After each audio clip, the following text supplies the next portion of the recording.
Hi everybody. We've got our electrical tools out now, and usually this is in a little bag, thus that electrical tape we're going to end up needing, I guess, because oh no, it's in there. It hangs on there too, but this is something I've got to just sort of keep everything I need when I'm walking around wiring multiple outlets. We're going to work out of it here on the floor, but there's a Phillips and slotted screwdriver that are shielded up to the end, a pair of linesman's pliers with some large diameter strippers built in and some clippers on them, and handy dandy auto stripper tool. Normally my little hot wand or whatever circuit tester is in here. It is one of these guys, kind of hangs on here, and maybe a marker or something else is on there too, and obviously the tape. So we don't need to make that all happen, but you got what you've got to have.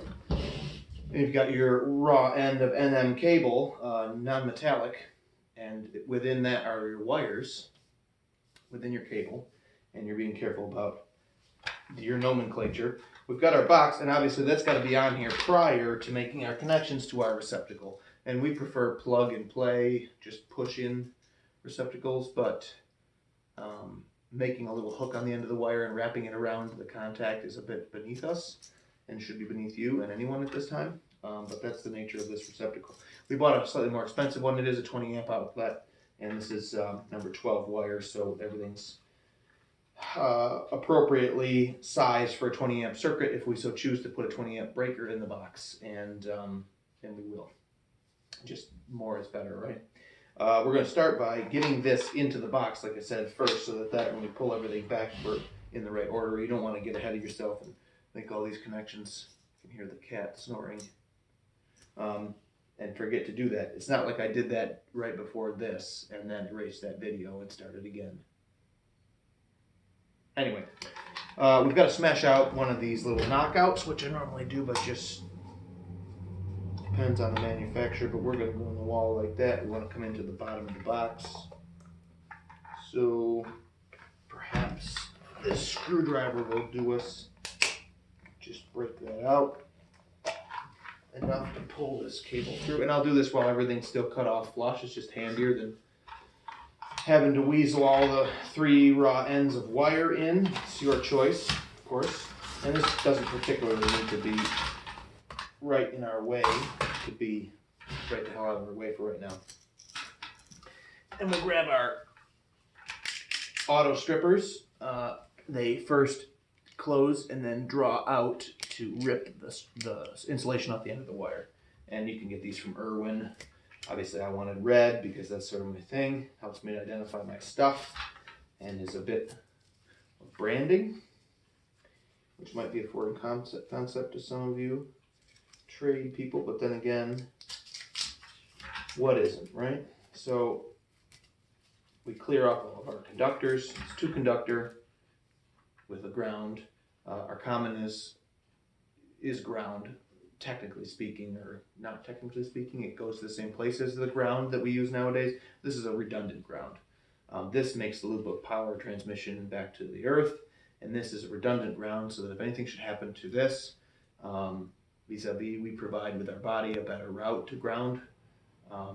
This will take care of that. And if that's not fast enough, via light speed, which is how electrons travel, to the breaker to pop far away in the electrical meter, and we want something to short that circuit and break it even sooner than the speed of light over the distance to the panel and back, we use a ground fault circuit interrupter, which is more sensitive and is physically much nearer to the source of trouble, which is why you have them in a bathroom or a kitchen near where water is used, and divided that much nearer to you than the box divides the light speed time, or fraction of light speed time it takes for it to pop. And I digress, but we're going to strip the ends. We're going to put about an inch, take about an inch of material off the ends of these. Some of this wire is so glossy that it messes with these.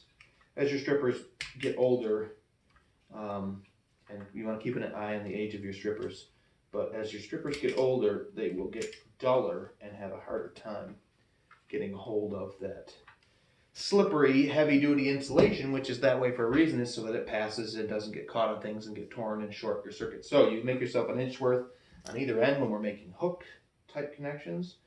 Needle nose does this nicer, but linesman's will do it just fine. You put the hook on there, and we're looking for our silver connector for white and our golden connector for black, so that we keep everything in the correct phase.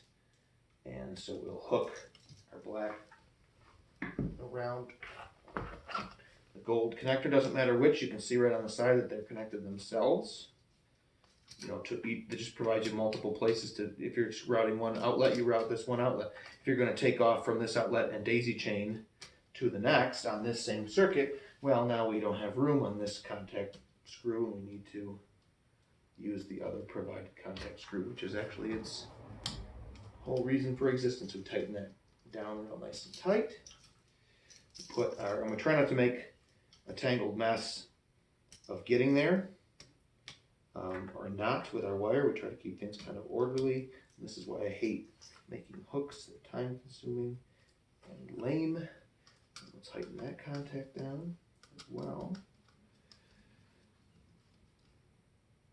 And there are other places that make it easier to understand what it is that I'm doing, so don't feel obligated to suffer through this. I feel like I'm doing a 4-H presentation. Then we get our ground around our green conductor, or our green fastener, whatever you want to call it. I mean, within reason, it certainly isn't the blue fastener or the red fastener. And conventionally, you're going to have a little face when installed, and not the other way around. So we're going to go, you know, like that. Now, the other thing we can do here, for simplicity's sake, is pull this into the box while we have the ability to work on the back side of the box before it's in the wall. So we'll just get it started here. And then the last thing we'll remember and tell you to do, which was news to me a few years ago, is to wrap everything with electrical tape a couple times right around the body of the receptacle, not over the screws. You got to get under those that mount it to the box. And this isn't normally the body mechanics that I use. I don't sit in a chair when I'm doing this. And you're going to want to develop a stance and a location for all your tools that keeps you moving along smoothly, especially when you have a few of these to do. But we're going around the body of this thing and behind those screws that anchor it into the box, so that we've got another degree of protection. If you have other circuits coming through, or you did take off in daisy chain, like I said before, now we've got power doubly back on itself around in there, and we're going to smash everything down into this box to get it to close down correctly, and we just don't want anybody bumping into anybody else and causing a short. So that's my interpretation of the thinking on that. Now we're going to give ourselves, that being said, what we would normally have if the box existed in the wall and we were wiring it as such. We would have a few inches of wire.